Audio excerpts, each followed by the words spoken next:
Bismillahirrahmanirrahim. Assalamualaikum warahmatullahi wabarakatuh.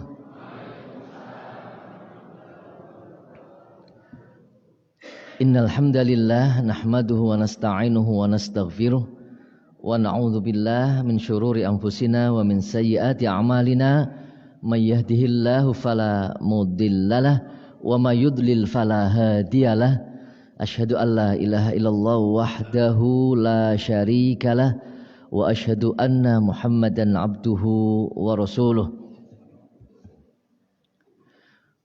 Allahumma shalli wa sallim ala Rasulillah wa ala alihi wa sahbihi wa mawalah.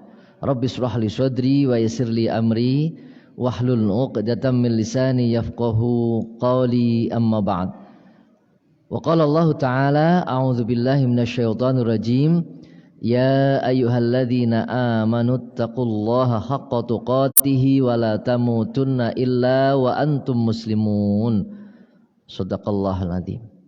Para bapak dan ibu jamaah taklim Ahad pagi Masjid Al-Falah, Al-Hikmah, Al-Hikmah ya, yang berbahagia. Dan mudah-mudahan kita semuanya senantiasa mendapatkan barokah, rahmat, hidayah serta maghfirah dari Allah Subhanahu wa taala. Amin ya rabbal alamin. Bersyukur kepada Allah, pagi hari ini kita masih diberi nikmat oleh Allah Subhanahu wa taala sehat walafiat, tidak kurang suatu apapun, dan alhamdulillah kita gunakan untuk hadir li thalabil ilmi, melaksanakan salah satu kewajiban kita, menuntut ilmu. Mudah-mudahan dengan ikhlas karena Allah Subhanahu wa taala, sehingga mudah-mudahan Allah memudahkan langkah kita menuju surganya. Amin ya rabbal alamin. Baik, mungkin tadi sudah dibuka, maka saya langsung ke materi. Bapak Ibu, sudah? Oh belum? Ya, mari kita awali dengan baca basmalah. Bismillahirrahmanirrahim. Raditu billahi rabbah wa bil islami dina wa bi Muhammadin nabiyya wa rasula. Rabbi zidni ilma warzuqni fahma, amin. Baik, kita akan bahas fikih seputar Ramadan. Ya, saya belum pernah menyampaikan kan? Yang lain sudah ada yang menyampaikan? Belum? Ya sudah, berarti kebenaran gitu kan? Belum. Karena pertemuan terakhir ya sebelum Ramadan kan? Bulan depan sudah Ramadan, bukan bulan depan malah. Ya. Iya.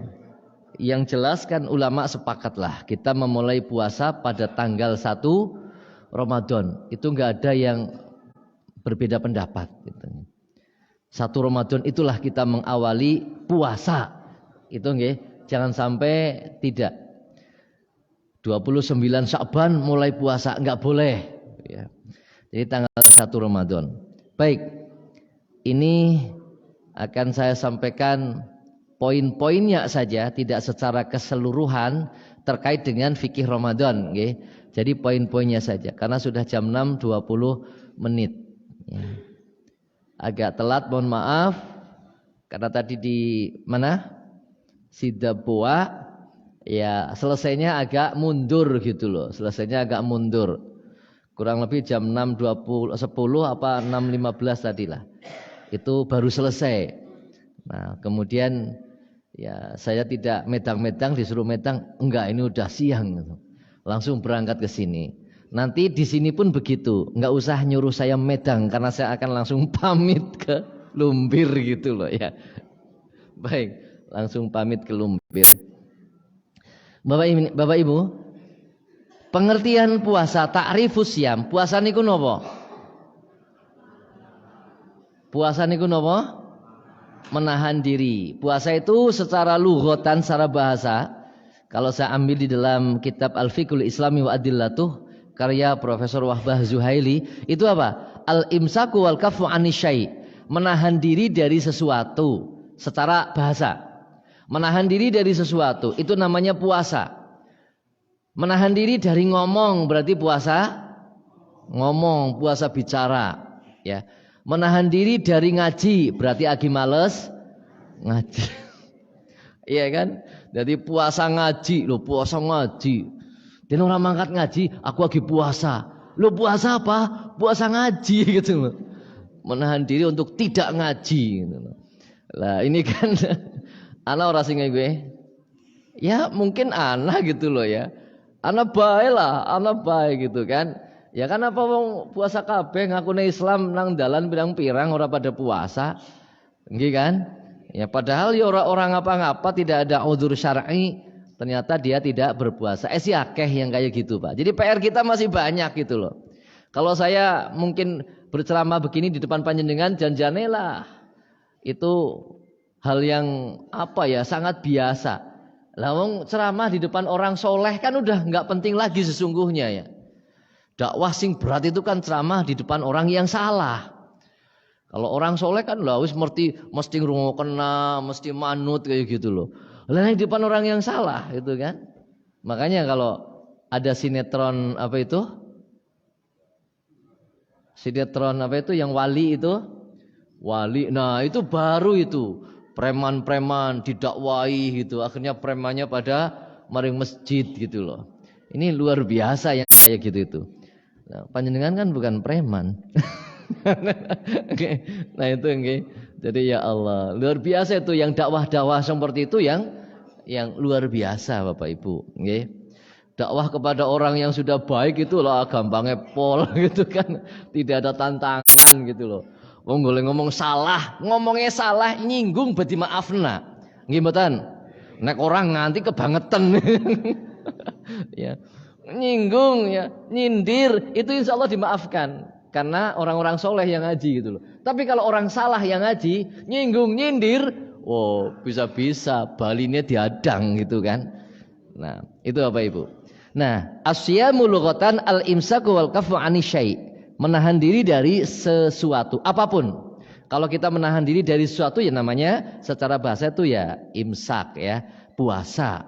Kemudian syar'an secara syariat al-imsaku naharon ya, menahan diri di siang hari ya, anil muftirat, dari segala hal yang membatalkan puasa, biniyatin min ahlihi, dengan niat pelakunya, min tulu'il fajri ila ghurubi syamsi, dari terbitnya fajar sampai tenggelamnya matahari. Lah ini perlu saya sampaikan di sini untuk mengingatkan, menyegarkan kita kembali. Jadi menurut syariat itu seperti itu, sama dengan pemahaman di dalam Muhammadiyah itu juga sama. Ya, di dalam tarjih itu puasa ya al-imsaku anisyai, menahan diri dari sesuatu. Secara istilah, secara syariat juga sama. Cuma disebutkan lebih detail.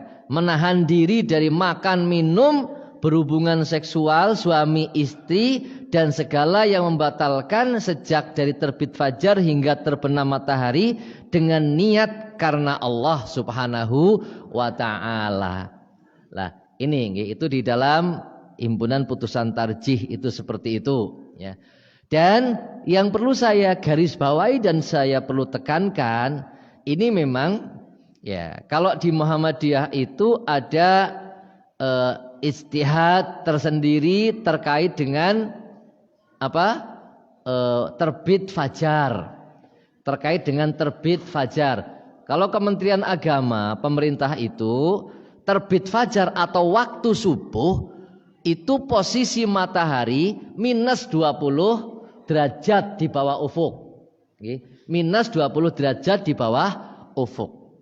Nah, kalau Muhammadiyah mengoreksi, mempelajari kembali, dan beberapa banyak sekali ulama-ulama juga, dan juga beberapa negara juga sama, setelah dikoreksi kembali ternyata kalau minus 20 derajat matahari di bawah ufuk itu belum fajar, masih peteng banget gitu loh ya, belum fajar menurut ya perhitungan Muhammadiyah dan beberapa ahli falak yang lain. Nah, ini Bapak Ibu ya.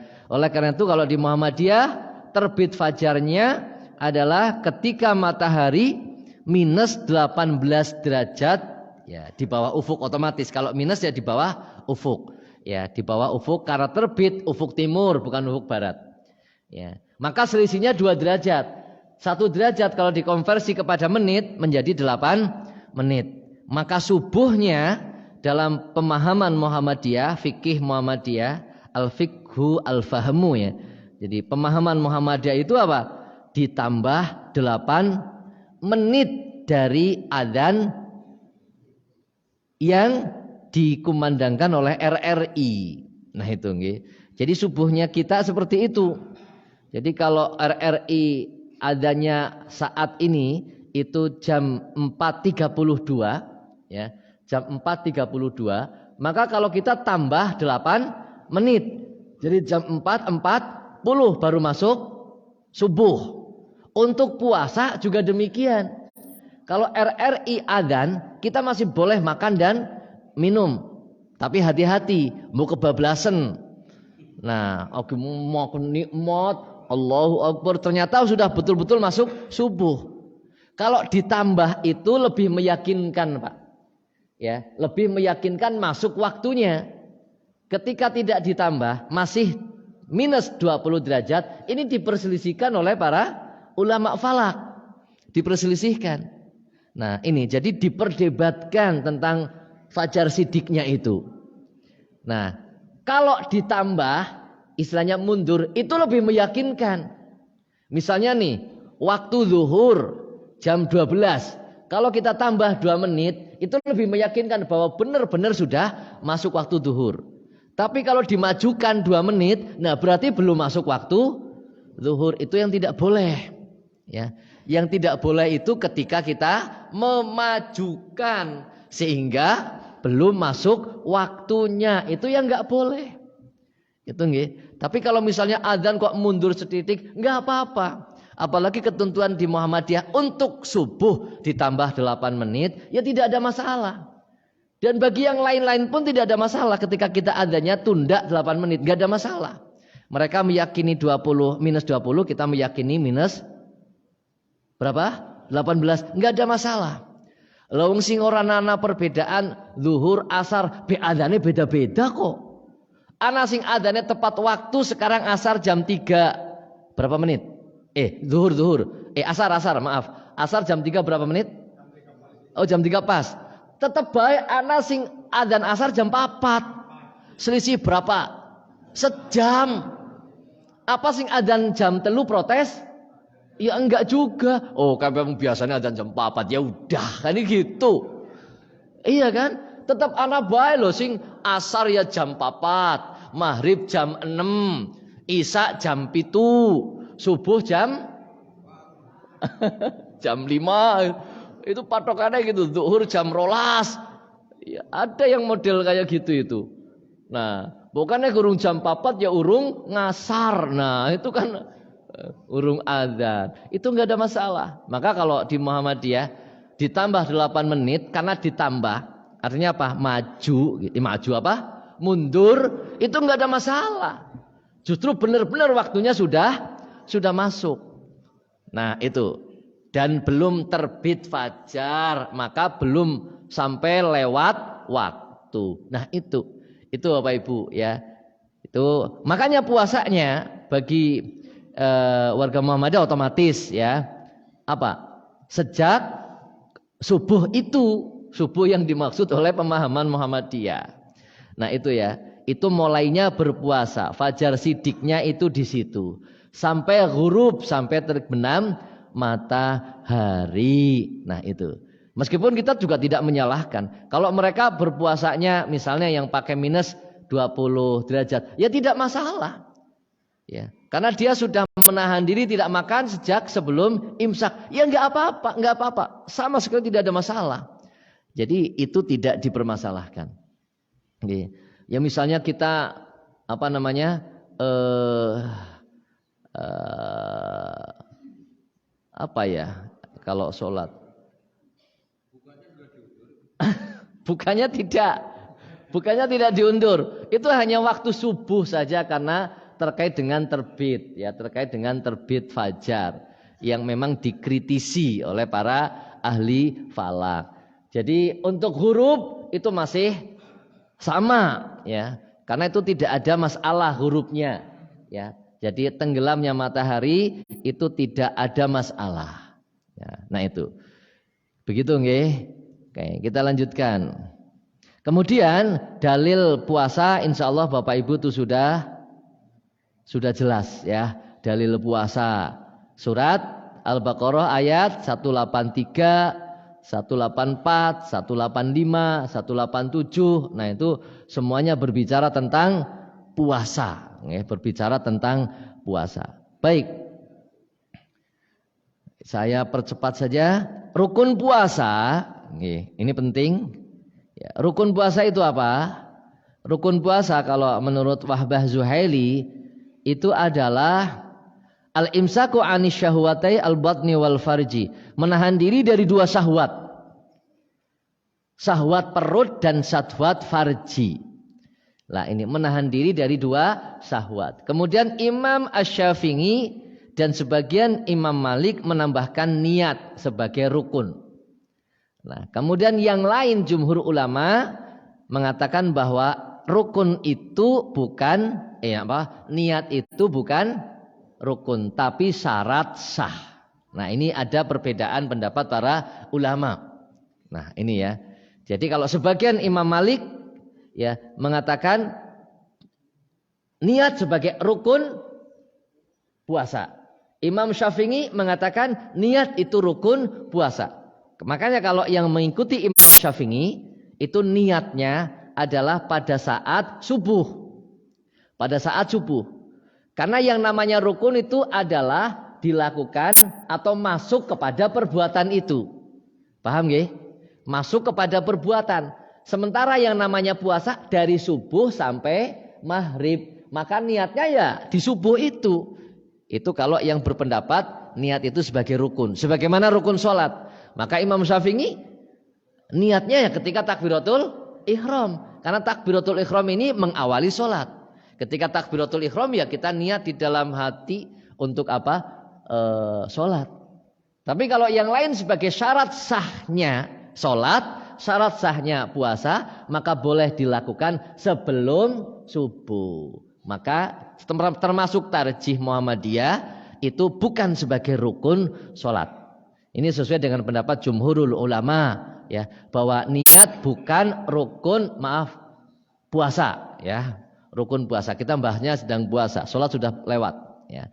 Rukun puasa. Tidak masuk rukun puasa. Maka niatnya itu boleh setelah maghrib, boleh setelah isya. Akan tapi sebelum fajar. Jangan sampai wis subuh nembe niat. Apa maning wis subuh bingung. Kenyar puasa apa ora ya? Anu krainan, ora sahur. Lah nek kaya gue berarti niat apa urung ya? Niatnya sih ragu-ragu ora genah. Sebaiknya bagaimana? Ya rasa puasa. Wong anu wis subuh. Ya, wis subuh asih bingung. Aku arep puasa apa ora ya? Duh, gimana dan kencot, ora sahur. Nggak repot itu loh.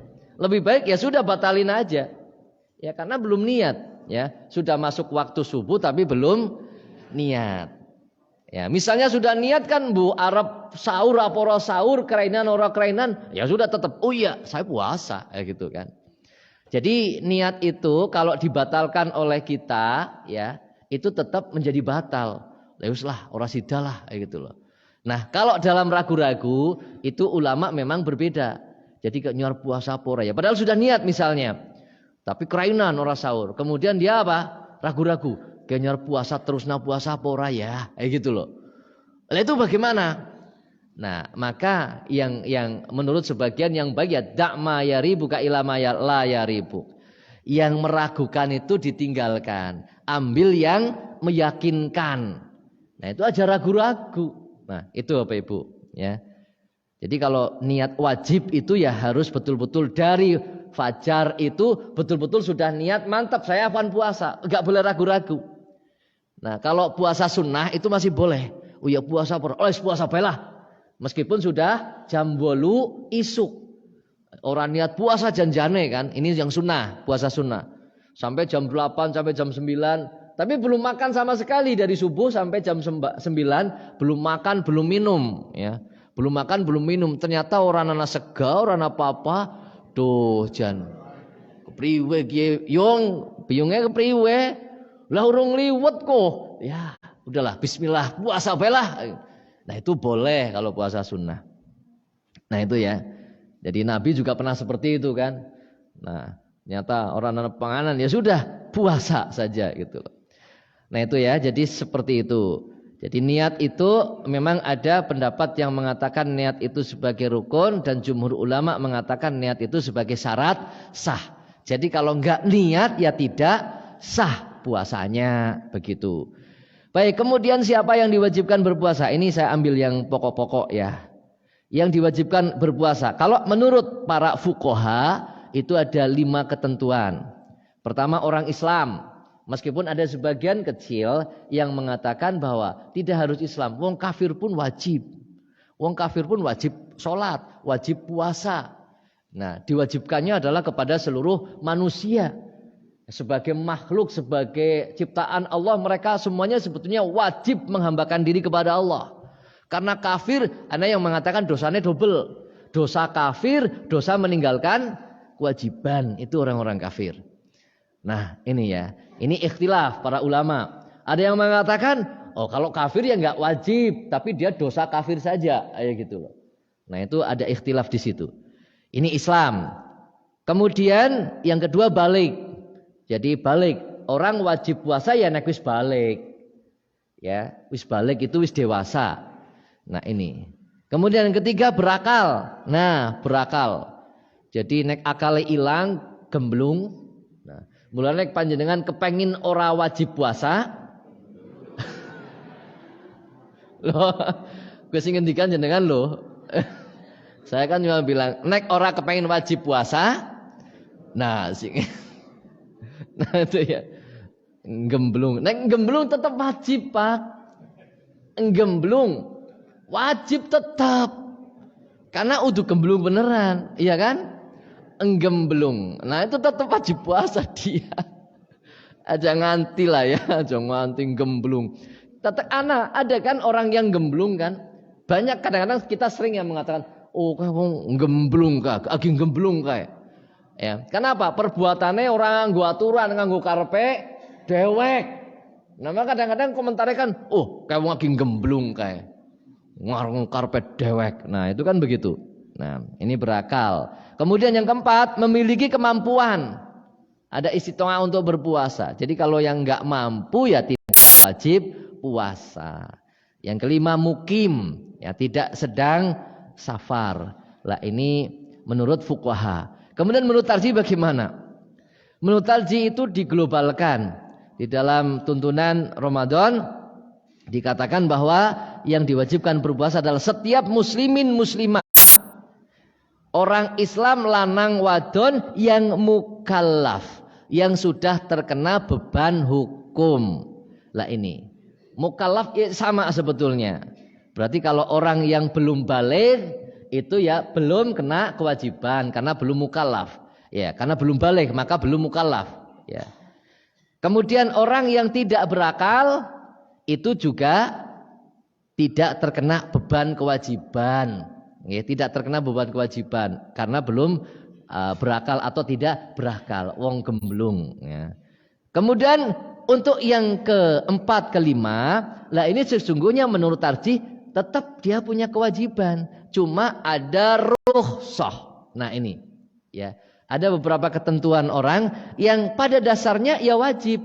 Cuma dia ada rukhsah. Ya. Orang yang bepergian, musafir, pada dasarnya ya wajib puasa. Maka di dalam ayat 184 Al-Baqarah kan wa antasumu khairul lakum, ketika berpuasa itu lebih baik juga untuk kamu sekalian. Nah ini ya. Jadi mukim itu pada dasarnya ya wajib, cuma dia dapat rukhsah. Boleh tidak berpuasa. Rukhsah itu hanya berlaku bagi yang wajib. Paham nggih? Kalau sunnah nggak ada rukhsah. Nggak ada istilah rukhsah bagi amalan yang sunnah. Mau nggak ada rukhsah orang lakoni ya ora apa-apa. Kan begitu, ya. Rukhsah itu bagi amalan yang wajib. Nah, maka musafir sebetulnya asalnya itu adalah ya tetap wajib. Ketika orang yang musafir itu belakang mukallaf, seorang yang mukallaf. Nah, itu nggih. Baik. Kita lanjutkan Bapak Ibu. Jadi prinsipnya seperti itu. Setiap muslim muslimat yang mukallaf, yang terkena beban hukum, ya, yang terkena kewajiban untuk melaksanakan syariat, maka dia wajib berpuasa. Dalilnya apa? Dalilnya ya hadis riwayat Imam Bukhari, ya, yang berbicara tentang bunyal Islamu ala khamsin. Dibangun Islam itu atas 5 dasar, ya.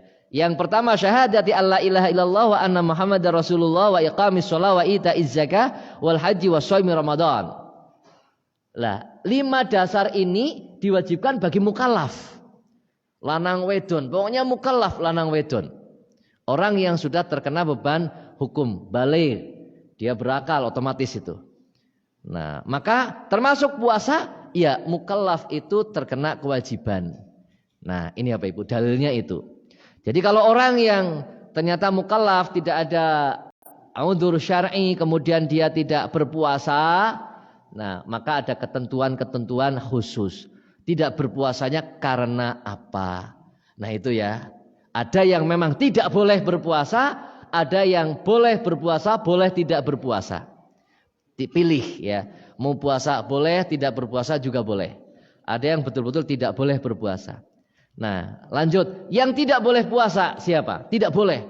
Jadi kalau dalam hal ini dia berpuasa saja, maka puasanya tidak sah. Itu adalah wanita haid dan nifas. Kalau orang haid nifas itu dilarang puasa. Jadi panjenengan aja ngeyel. Nggih. Wong aku bebeh nyaur kok. Ya. Karena bebeh nyaur nyuara puasa baelah. Meskipun sedang haid sedang nifas. Lah nek nyaur males. Ya nifas berapa hari kudu nyaur utang. Lah ya berat gitu kan ya. Males gitu. Nah, puasa baik tetap tidak sah puasanya. Karena ini bukan rukhsah, ini mani, ini halangan. Ya, halangan, tidak boleh berpuasa. Jadi tidak diterima puasanya. Orang yang haid dan orang yang nifas, khusus perempuan, Pak, nggih. Jadi laki-laki aja melu-melu. Kenapa orang puasa? Agi jebule males gitu. Agi jebule males ya. Ya Allah, puasa nganti males itu kebangetan banget betul. Ini sudah dosa besar. Dosa besar Bapak Ibu itu. Ya. Kalau ini kewajiban masalahnya, dia mukallaf enggak ada udzur syar'i kemudian dia malas puasa, dosa besar, dosa besar. Itu Bapak Ibu, nggih. Padahal masih banyak ya yang kayak gitu. Mudah-mudahan bukan keluarga kita dan mudah-mudahan mereka segera bertaubat itu nggih. Baik. Dalilnya apa? Orang yang haid dan nifas, ini hadis riwayat Imam Bukhari, ya. Alaysa idza hadat lam tusalli wa lam tasum? Ya. Qulna bala. Jadi ketika Siti Aisyah ditanya, bukankah ketika orang yang sedang haid dan nifas itu ya tidak sholat dan tidak puasa? Iya. Jadi memang dalam hadis yang lain juga orang yang haid dan nifas itu mendapatkan keringanan setengah sholat ya. Apa hadisnya itu? Ya.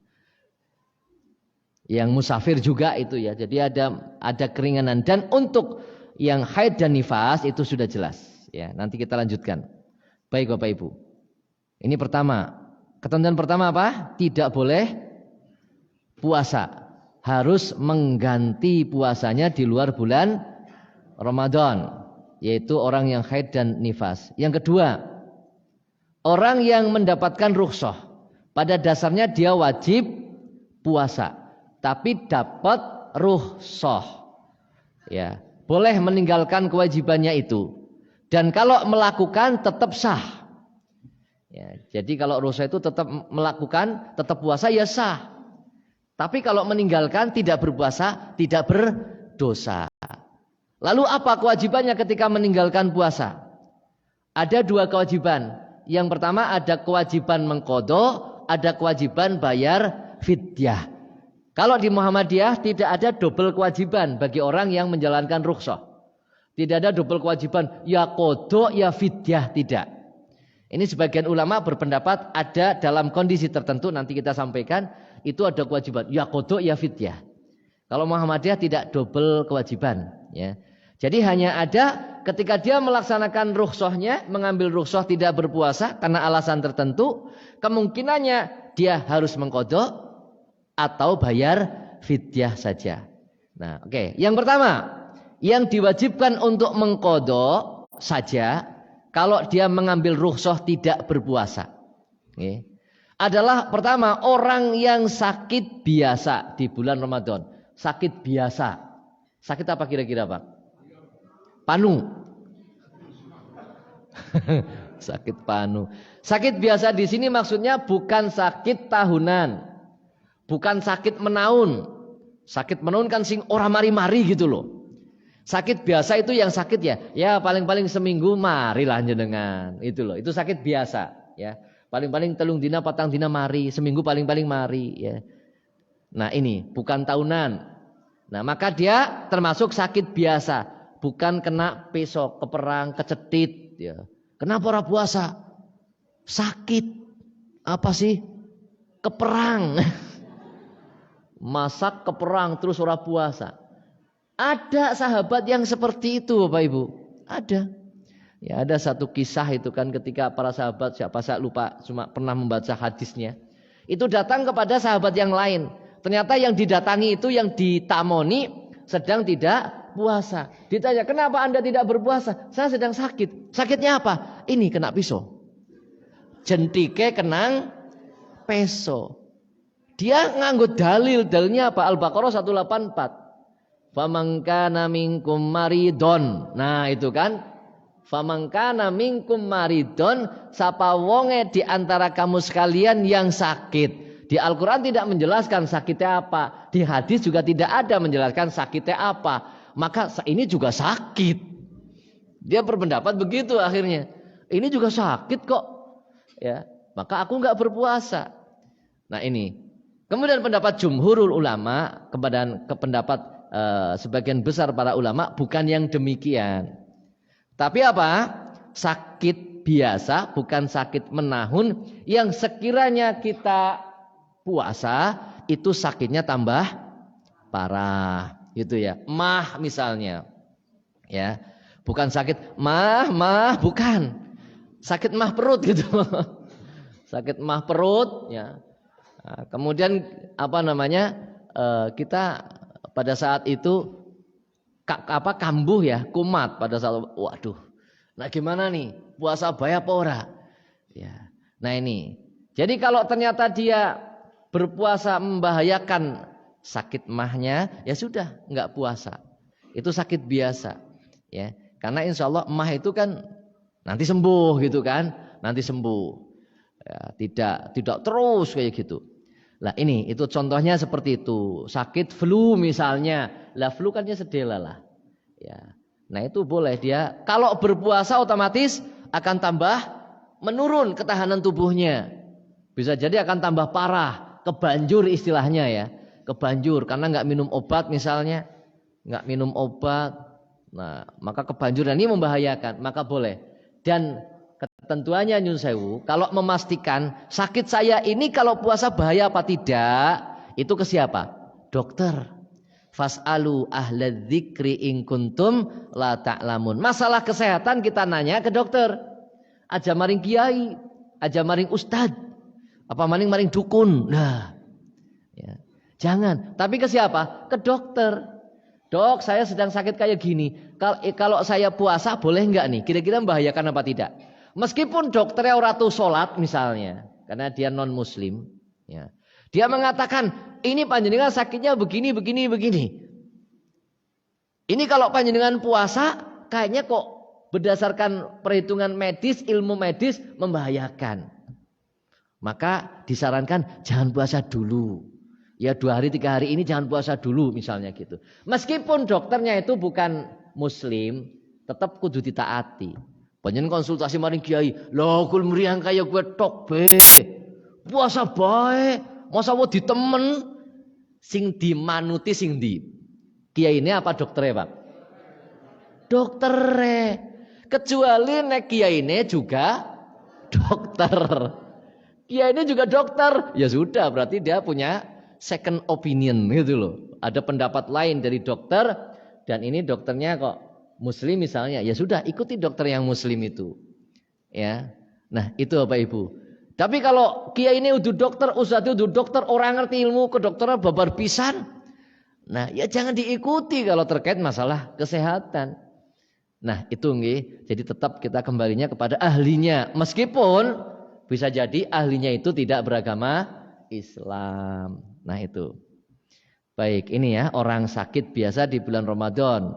Ketika dia puasa ya boleh asal tidak membahayakan, tidak puasa juga boleh. Dia hanya wajib mengqadha. Yang kedua musafir. Musafir orang yang dalam bepergian. Maka ini juga dilihat musafirnya seperti apa. Ya, tidak sembarang musafir ya. Jadi kalau sembarang musafir ya repot ya. Jadi musafir yang juga ketika kita puasa akan membahayakan diri kita ya. Panjenengan safar ke Jogja naik pesawat misalnya. Kan cuma hanya berapa jam ya. Berapa menit gitu kan. Naik mobil kan 3 jam. Kecuali kalau panjenengan ke Jogja jalan kaki aja puasa. Ke Jogja jalan kaki yang ilamat ya. Pingsan nang dalan gitu kan. Nah, itu. Jadi safarnya kalau puasa membahayakan ya jangan puasa.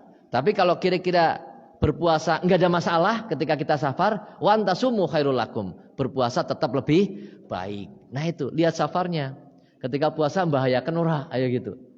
Nah, ini Bapak Ibu, nggih. Meskipun ada juga yang memahami secara mutlak. Pokoknya sing jenengane safar ya oleh rusuh, kayak gitu kan.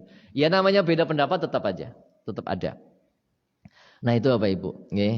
Jadi di dalam ayat itu Al-Baqarah 184 ya, sebelum akhir ayat wa antasumu khairul lakum, dan jika kamu tetap berpuasa maka itu lebih baik bagimu.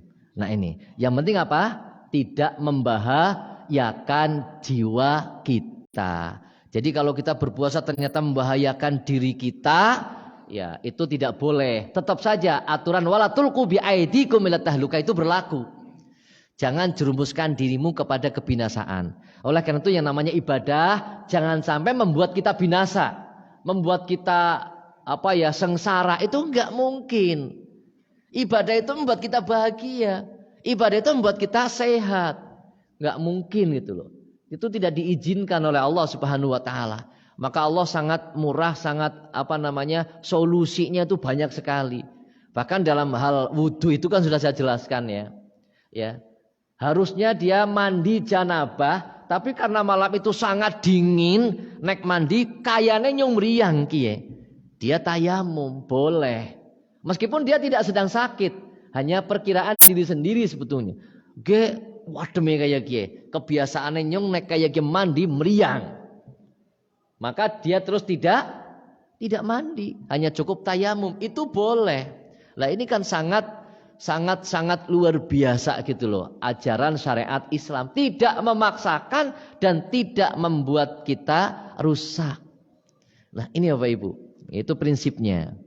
Baik, 5 menit lagi. 5 menit lagi gitu kan ya. Baik. Rukhsah, tadi gimana Bapak Ibu? Rukhsah boleh dia tidak berpuasa. Kalau berpuasa tetap sah dan punya kewajiban mengqadha saja. Siapa? Orang yang sakit biasa, kemudian yang kedua musafir. Yang kedua, orang yang mendapatkan rukhsah boleh tidak berpuasa. Kalau berpuasa juga sah puasanya, tapi dia hanya membayar fidyah saja kewajibannya kalau tidak berpuasa. Ya, jadi kalau enggak berpuasa hanya berkewajiban apa? Bayar fidyah tok. Nah, siapa? Ada 4 kelompok. Nah, ini ibu-ibu nanti bisa ini menggunakan kesempatan ini. Yang pertama adalah orang yang tidak mampu berpuasa. Contohnya orang sudah tua banget. Ya. Nek tua tok masih kuat. Nyung wis tua. Ya usia saya 50 ya. Kan wis tua lah ya. Nek muda kan selawe, 30 kan si nom ya. 50 nyanyi wis ngaku tua lah. Aduh, wis ngaku tua lah. Meskipun akeh sing lebih tua. Nah, biasanya sing dipanggil nang Gusti Allah sing tua disit apa sing nom disit? Ya. Ora usah dipikir itu. Oke. Itu pertama ya. Jadi orang yang tidak mampu puasa bisa karena tuanya, bisa karena pekerjaannya. Ya. Misalnya dia pekerja berat. Kalau dia puasa nggak bisa kerja dan pekerjaannya hanya itu-itu saja. Kalau dia nggak bekerja, nggak bisa menafkahi anak dan istrinya, nggak bisa nafkahi anak dan istri. Saya harus bekerja dan saya bisanya hanya bekerja ini, nggak bisa bekerja yang lain. Nah, maka dia boleh tidak puasa dan hanya bayar fidyah saja. Itu ya. Kecuali kalau dia, wah bulan Ramadan ini saya kepengen puasa lah. Saya tidak bekerja dulu lagi, saya pindah dulu nyari pekerjaan yang lain. Nah, dia puasa. Nah, tapi kalau tetap dia bekerja, pekerjaan yang berat itu yang membutuhkan fisik, kalau dia puasa nggak kuat. Ya misalnya yang apa? Pekerja tambang misalnya ya, yang gotongi watu dan sebagainya kayak gitu kan. Ini kalau puasa ya bisa sakit ya, bisa ambruk begitu. Maka dia boleh, ya boleh tidak berpuasa, ya hanya membayar fidyah saja. Karena kalau dia supaya mengkodok, termasuk orang yang tua mengkodok nyarutang di bulan yang lain setelah Ramadan. Lawang setelah Ramadan be pekerjaannya sih ajek. Orang yang tua setelah Ramadan ya tambah tua, orang tambah nom ora. Orang ana wong durung sumi ganti kulit tak dadi nom enggak ada. Ya. Ganti kulit kan nek apa? Ulah sane. Nah, menungsa kan ora, semakin ditunda ya semakin tua. Lah ini maka ya tidak kewajiban mengkodok, cuma wajib membayar fidyah. Nah itu. Yang kedua, orang yang sakit menaun. Nah tadi kan sakit biasa ya, maka dia mengkodok. Kalau sakit menaun, dia tidak punya kewajiban mengkodok, tapi apa? Membayar fidyah. Itu membayar fidyah saja. Lalu sakit menaun, lalu nyarutang kapan? Nasi yang baik gitu kan? Nah maka dia hanya membayar fidyah saja. Sakit menaun apa saja? Tanyakan ke dokter lah. Saya juga nggak paham. Ya kategori sakit menahun. Ya otomatis yang orang mari-mari gitu loh. Orang mari-mari sampai tahunan. Mungkin stroke bis bangsane ya. Stroke kalau sadar tinggal tingkat stroke-nya. Kalau sadar ya dan dia kalau puasa menurut dokter nggak masalah, ya tetap puasa saja. Maka yang kaitannya dengan sakit-sakit ini memang ya kudu fasalu ala dzikri. Tanya ke dokter. Dok, kalau saya sakit kayak gini nih, meskipun sakitnya menaun, tapi kalau saya puasa kira-kira nambah sakit apa tidak? Oh, nggak apa-apa insya Allah. Nggak ngaruh dengan sakitnya. Meskipun panjenengan sakitnya sakit menahun, ya sakit panuan menahun ya tadi. Orang mari-mari tahunan gitu loh. Orang apa-apa gitu loh kalau puasa gitu. Nah ya sudah gitu loh. Itu ya. Oke. Jadi misalnya stroke-nya parah, kemudian apa? Yang cuci darah biasanya itu ya. Itu juga demikian HD ya. Nah atau apa lagi itu? Diabetes itu kan ya misalnya. Karena diabetes itu lama. Kalau sebelum betul-betul sembuh, ya kemudian menurut dokter jangan puasa dulu. Ya sudah manut. Maka dia hanya membayar fidyah saja. Berapa? 1 mud. Berapa Bu? 1 mud. 1 mud itu berapa? 1/4 sok. 1/4 sok. 1 sok berapa? 4 mud. Bingung Bok? Iya kan? Nah itu. Jadi kafar apa namanya fidyahnya itu 1 mud. 1 mud itu 1/4 sok. 1 sok itu 4 mud. Itu begitu. Ya. Kalau ditimbang, kalau uktak apa namanya? Timbangan ya. Timbangan itu bisa berbeda-beda masalahnya. Ya. Beras 1 sok. Kita zakat fitrah dengan beras 1 sok. 1 sok beras produksi Patikraja dengan produksi Sirau itu mungkin berbeda. Sama-sama IR64 misalnya. Ya. Nang Patikraja ngepene ping 10, dipeh ping 10. Nang Sirau dipeh ping pindho tok. Abot endi? Pada serantang kayak gitu ya. Nek ditimbang itu berat yang mana? Berat Sirau kan. Sing ping 10 kan enteng pisan. Meskipun pada serantang. Maka yang namanya berat jenis ini tidak menjadi patokan sesungguhnya. Aja nggak perdebatan. Karena dalam hadis itu zakat fitrah ya satu sok ukuran takaran satu sok. Satu sok itu kalau makanan pokoknya berbeda ditimbang ya beratnya berbeda. Pernah kita survei ketika saya masih jadi pengurus Badan Amil Zakat dulu sebelum menjadi Basnas ya. Kurang lebih tahun 2004-an itu survei berat jenis beras di Pasar Wage. Ada Pandanwangi, Raja Lele, IR, 5 jenis beras. Kita ambil, kita undang perwakilan Ormas Islam, NU, Al-Irsyad, MUI kita undang. Kita minta ke ketua MUI waktu itu untuk ketika haji beli sok yang sudah jadi ya. Nah, beliau beli. Kemudian kita bawa ke sini. Kemudian Basda membuat takaran duplikasi. Ya, takaran duplikasi yang ukuran sama kita bagi ke masjid-masjid yang butuh.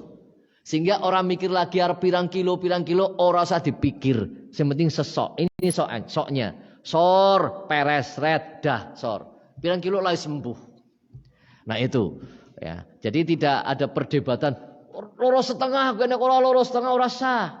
Kuwi 3 kilo misalnya. Apa meneh loro setengah siki 3 kilo. Nah, pernah Bapak Ibu, saya di majalah Radar itu ada kan kolom pembaca Pak ya.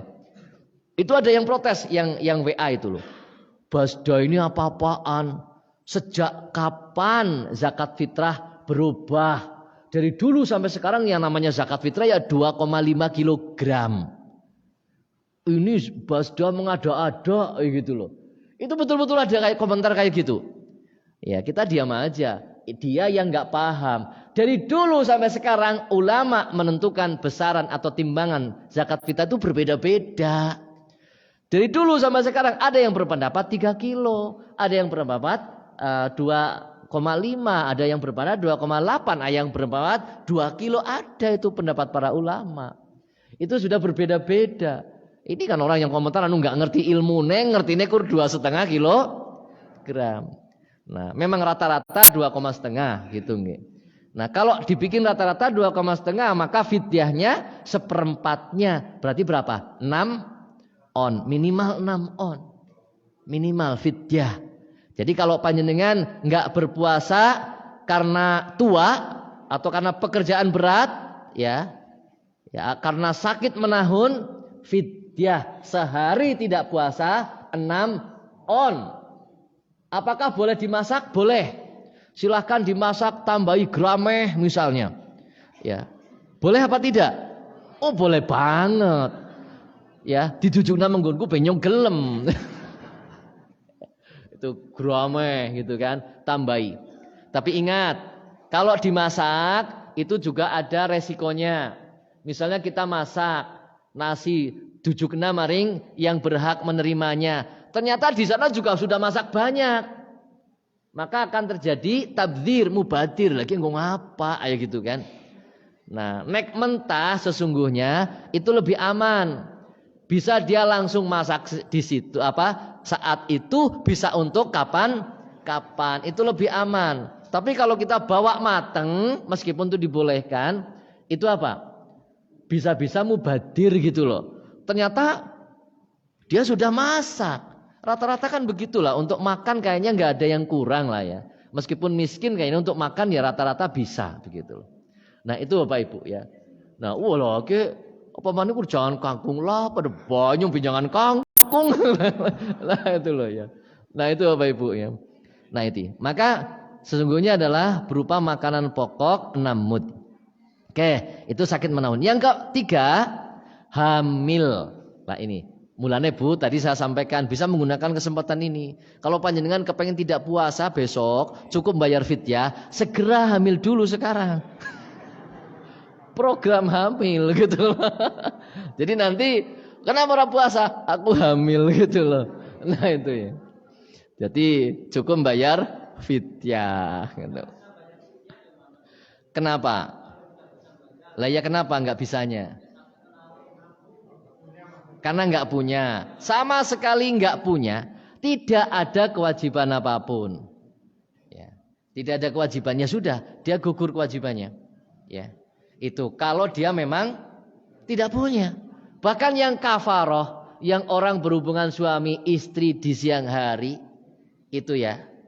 Ya. Kemudian dia supaya membebaskan budak, nggak ada budak sekarang. Pada zaman itu juga sudah tidak ada budak, ya sudah zaman Rasul itu. Ketika ada budak membebaskan, jelas dia tidak mampu. Kalau tidak mampu apa?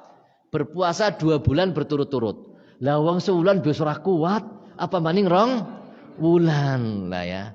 2 bulan. Kalau tidak mampu memberikan fidyah 60 fakir miskin. Satu orangnya 1 mud. Ya. Maka 60 mud. Ya. Kemudian orang itu, loh saya nggak punya, itu kan. Saya nggak punya untuk bayar fidyah pun nggak punya. Nah kemudian Rasulullah kebetulan diberi gandum oleh seseorang gitu kan. Nah diberikan kepada dia. Nih ada gandum. Silahkan berikan kepada orang yang paling miskin di daerah kamu. Dia bilang di sana saya yang paling miskin. Ya. Akhirnya apa? Ya wis nggo kowe. Nggak kena kewajiban. Gugur kewajibannya, malah dapat gandum. Arab tiru. Nah itu ya. Nah ini Bapak Ibu, itu Bapak Ibu ya.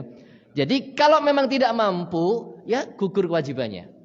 Ya, kalau betul-betul tidak mampu, ini tidak mampu, ini tidak mampu, ini tidak mampu, ya sudah.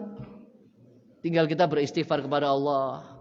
Allah Maha Ghafur, Maha Rahim, Maha belas kasih ya. Itu luar biasa. Allah tidak pernah memberatkan hambanya.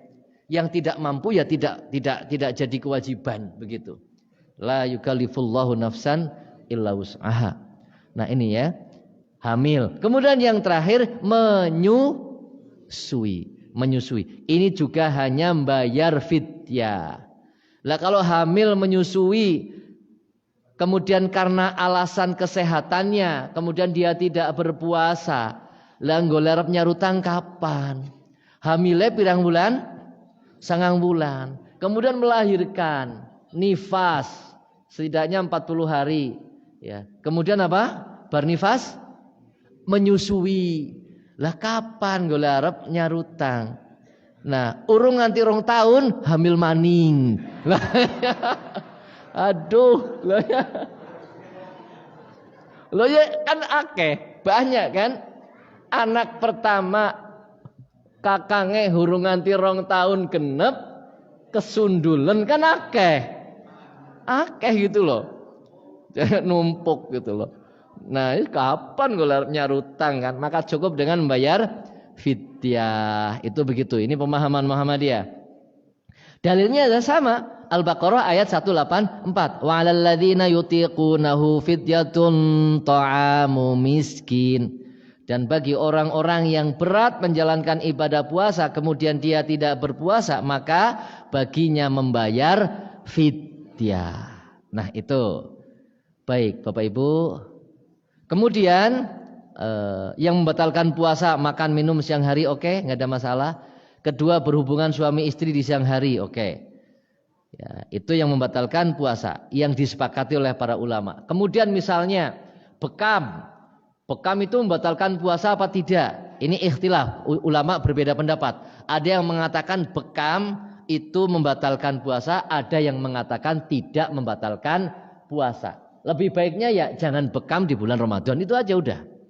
Nek ora bekam kan jelas ora batal. Karena nek bekam ada perbedaan pendapat para ulama. Kemudian muntah. Ya, muntah itu ada perbedaan pendapat para ulama. Orang yang muntah itu batal enggak puasanya? Ya. Nah, menurut Muhammadiyah tidak batal. Tidak batal ya. Muntah itu tidak batal. Kalau sudah selesai muntahnya ya sudah. Ya yang penting jangan muntah ditelan lagi. Ya muntah nang kene eman-eman lepok namaning. Nah, itu ya batal. Nah, itu ya. Itu ada ikhtilaf para ulama juga ya. Bahkan ada yang mengatakan muntahnya seberapa banyak. Nah, itu ada yang bahas sampai di situ. Ya. Jadi Muhammadiyah tidak membahas itu tidak termasuk yang membatalkan puasa. Oke. Baik, ada beberapa yang diperselisihkan lagi ya. Baik. Intinya yang disepakati ya ini, makan minum siang hari jelas batal. Berhubungan suami istri di siang hari batal. Nah, itu nggih. Baik. Kemudian hal-hal yang harus dijauhi, dianjurkan untuk dijauhi. Pertama, berkata atau berbuat yang melanggar syariat. Dusta, bohong, menyakiti orang, ngambil sandale wong, bali maring masjid, bali kang masjid, ya, karena wis enggal bada, anake butuh sandal anyar, urus sandal anyar. Ijoli yang nggak boleh. Ya, berdusta. Maka di bulan Ramadan pun besok anak-anak muda yang punya HP jangan seneng share yang hoak, ya, menyudutkan salah satu pemahaman yang berbeda. Besok puasanya insya Allah bareng, tapi badane itu insya Allah beda. Lah ini maka jaga sikap kita, jangan sampai kemudian ya menghasut dan sebagainya. Sudah beda itu udah biasa. Ya jangan menghasut. Kemudian ketika ada di medsos kita ada artikel yang bahas ini, ini itu nggak usah disebar. Ya, nggak usah disebar. Ada artikel yang mengatakan, puasa ketentuan dengan hisab itu bid'ah, langsung disebar. Malah jadi fitnah tok. Wong perbedaan itu jelas sudah ada. Maka sudah nggak usah diutik-utik lagi gitu loh. Kalau ngutik-ngutik itu ya berarti menyebar kegaduhan, fitnah di tengah umat. Nggak perlu lagi sudah. Kan begitu kan? Sepakat? Sepakat sudah. Nah ini ya makanya hati-hati tangan kita, hati-hati mulut kita, ya. Tangan kita yang punya HP, nah itu yang kadang-kadang gamam ya, ki cocok karo nyong ki nggo nyerang kae ki. Aku ora cocok karo ki, nah ki cocok. Share. Wah, ngandel ora ge, ana pendapat kayak ki. Wusan. Luar biasa gitu. Nah, ini jangan sampai seperti itu. Yang kedua, berkumur dan beristinsak secara berlebihan. Ini juga dijaga. Jangan berkumur-kumur dan menghirup air ke dalam itu secara berlebihan. Diserot bener banget gitu kan. Atau berkumur-kumur akeh pisan jote, akeh pisan tangan loro maning, padahal sunahnya pakai tangan satu. Dia pakai tangan dua. Jebule ora ana sing ditokena. Ora ana. Lho mari intinya banyune gitu loh. Pantesan ki wong seger temen puasa ya keton ora lemes-lemes sik. Jebule golek wudu modele kaya gue gitu loh. Waduh, batal itu. Nah, jadi berkumur dan beristinsak itu tidak membatalkan puasa, cuma harus berhati-hati, jangan berlebihan. Jangan sampai ada yang masuk ke perut. Itu seperti itu. Yang ketiga, mencium istri di siang hari. Jadi kalau malam hari boleh, Pak. Malam hari boleh. Nah, kalau di siang hari supaya dijaga, ya. Supaya dijaga, mau kebablasan gitu loh. Tidak membatalkan puasa dan tidak mengurangi pahala puasa. Jadi berkumur, beristinsak tidak menghalangi ibadah puasa, mencium istri tidak menghalangi ibadah puasa, ya tidak menghalangi ibadah puasanya dan tidak mengurangi pahala. Tapi kalau yang satu tadi berbuat atau berkata yang melanggar syariat, tidak membatalkan puasa, tapi mengurangi pahala puasa. Nah itu puasanya tetap sah, tidak membatalkan, tapi mengurangi pahala puasa. Oke, jadi mencium istri siang hari boleh. Ya, tapi sebaiknya dihindari kalau kita tidak bisa menahan syahwat. Di dalam hadis Siti Aisyah mengatakan Rasulullah mencium dia.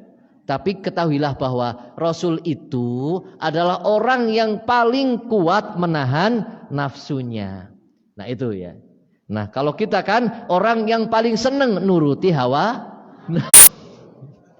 Kebalikannya gitu kan. Kalau Nabi paling kuat menahan nafsunya, menguasai nafsunya. Nah kalau kita kan sebaliknya gitu loh. Paling senang nuruti hawa Temenan gue. Baik. Amalan yang dianjurkan terakhir Bapak Ibu. Ini sebetulnya ada qiyamul lailnya yang harus dibahas juga, tapi udahlah sampai di sini saja. Karena sudah jam, ini udah kelewatan ini ya. Terakhir, amalan yang dianjurkan, semua amal soleh dianjurkan, semua amal soleh dianjurkan.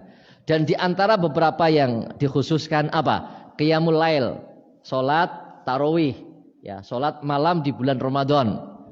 Boleh setelah Isya, boleh pertengahannya, boleh di sepertiga akhir. Yang paling utama di sepertiga akhir. Nah, milih yang utama apa milih yang bisa? Milih yang utama apa yang bisa? Kalau yang utama di sepertiga malam yang terakhir. Ya itu, bisa apa ora? Lah, ngaeng gitu loh. Nah itu. Jadi yang utama nek bisa, nek ora ya yang bisa mana? Ya. Jam sepertiga terakhir karena nggak biasa, Allahu Akbar langsung. Waduh, apa maning? Imame 1 juz. Wah, langsung. Aduh. Waktune utama, tapi pelaksanaannya ora utama dadine. Ya. Waktunya di waktu yang utama, tapi pelaksanaannya karo ngantuk, karo ora khusyuk, ya berarti nggak baik juga. Maka yang paling penting adalah kapan yang kita bisa khusyuk sholatnya. Silahkan pilih. Karena yang penting itu adalah, yang lebih penting, terpenting adalah khusyuknya. Kalau di sepertiga akhir bisa khusyuk, itu yang jos. Ya. Kalau tidak, ya tengah-tengah. Oh, tengah-tengah juga orang bisa khusyuk juga, ngantuk juga. Ya udah berisa kayak gitu. Nah itu ya. Oke, itu qiyamul lail. Mengakhirkan sahur. Ya, jadi sahur jangan berisa. Jam 12 sahur, tidak. Akhir ya. Jadi sahurnya itu di sepertiga akhir. Nah, jadi sebelum subuh ya. Diusahakan ya 10 menit sebelum subuh, makanya ada imsak untuk waktu yang itu. Nah, imsaknya kita kalau di Muhammadiyah, saya sampaikan kepada jamaah Muhammadiyah itu apa? Kalau adzan RRI itu imsaknya kita. Kalau RRI adzan, kita berhenti makan dan minum. Meskipun masih boleh makan dan minum, tapi kita berhenti saja untuk siap-siap. Maksudnya, ya. Berhentinya untuk siap-siap, untuk sikat gigi, membersihkan mulut, ya, untuk berwudu, siap-siap ke masjid sehingga nggak masbuk. Ya. Ibadah bisa kita lakukan, sholat sunnah, wudu, kemudian masih bisa sholat, tambah sholat malam di situnya sebelum subuh. Ya, kemudian setelah subuh kita sudah siap-siap, sudah wudu, sudah suci, ada adzan subuh yang sudah tambah 8 menit itu. Kemudian kita apa? Sholat sunnah fajar di rumah. Sholat sunnah fajar di rumah, berangkat ke masjid dengan sakinah, dengan tenang. Nah itu luar biasa. Nah itu nggih. Nah itu sahur. Menyegerakan berbuka, berdoa ketika berbuka. Nah, tentang doa buka. Nggih. Tentang doa buka ini ikhtilaf para ulama. Ketika kita mengambil hadis yang mengatakan Allah malaka sumti itu dhaif memang. Hadisnya lemah, ya. Yang lebih kuat ya dhahabadz dhama'u wabtallatil uruq wa tsabatal ajru insyaallah. Itu tok. Nah, kemudian itu dibaca sebelum makan apa setelah makan? Kalau di dalam kitab Al-Fiqhul Islami Al-Fiqhu ala Madzahibil Arba'ah contohnya itu, di sana disebutkan itu setelah makan.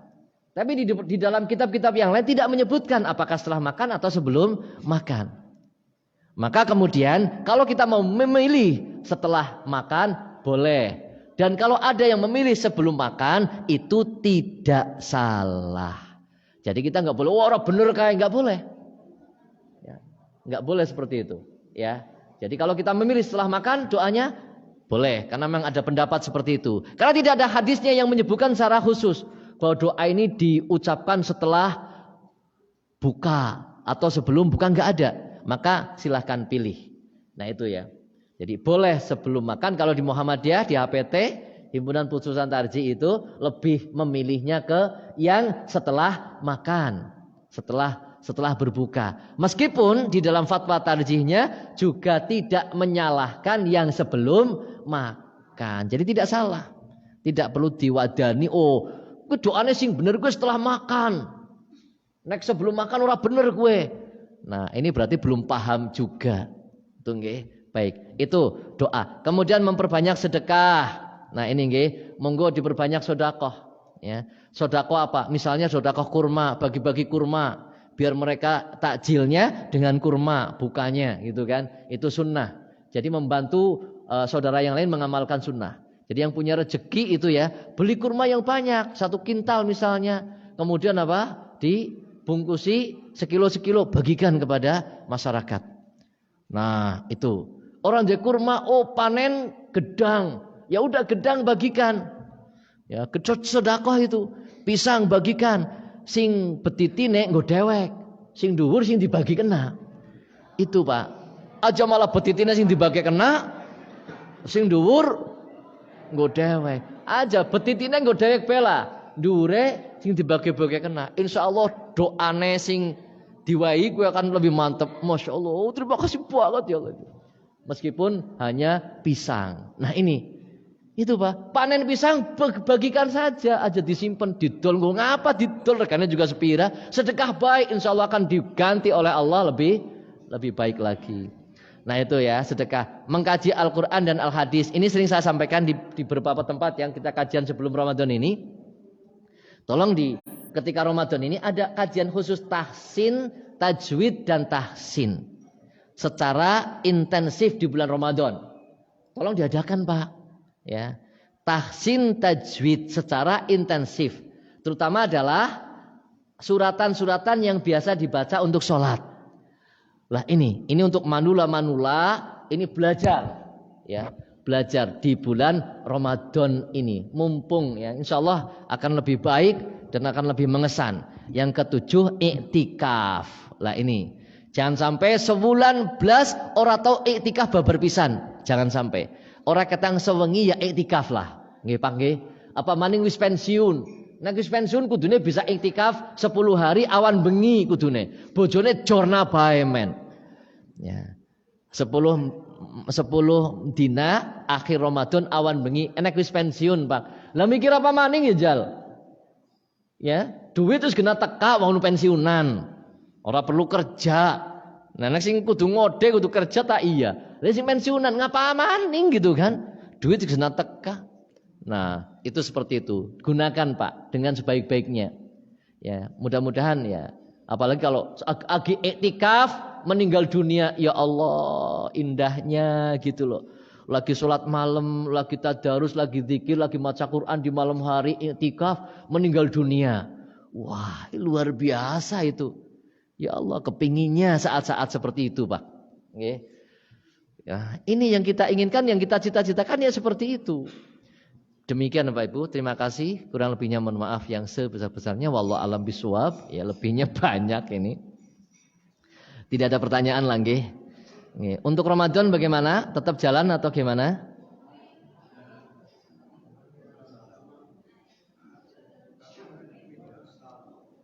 Bagaimana? Ya sebetulnya sih nggak ngaruh ya. Kan sama saja. Kegiatannya juga sama, jam 6 sampai jam 7 ya sama gitu kan. Nah. Geser apa? Geser hari. Monggo itu di perbincangan silahkan. Jadi biar jelas mau kalau di Sidabua tetap jalan habis subuh tetap ngaji gitulah. Di beberapa tempat yang subuh habis subuh tetap kita ngaji. Jadi tidak mau libur karena pada baik. Orang anak bedane gitu loh. Puasa karo ora puasa ya jam segitu gitu ya pada baik gitu loh. Nah itu silakan kalau sini dirembuk dulu monggo. Saya kira itu nggih, kurang lebihnya mohon maaf yang sebesar-besarnya. Wallahu alam bissawab. Billahi taufik wal hidayah.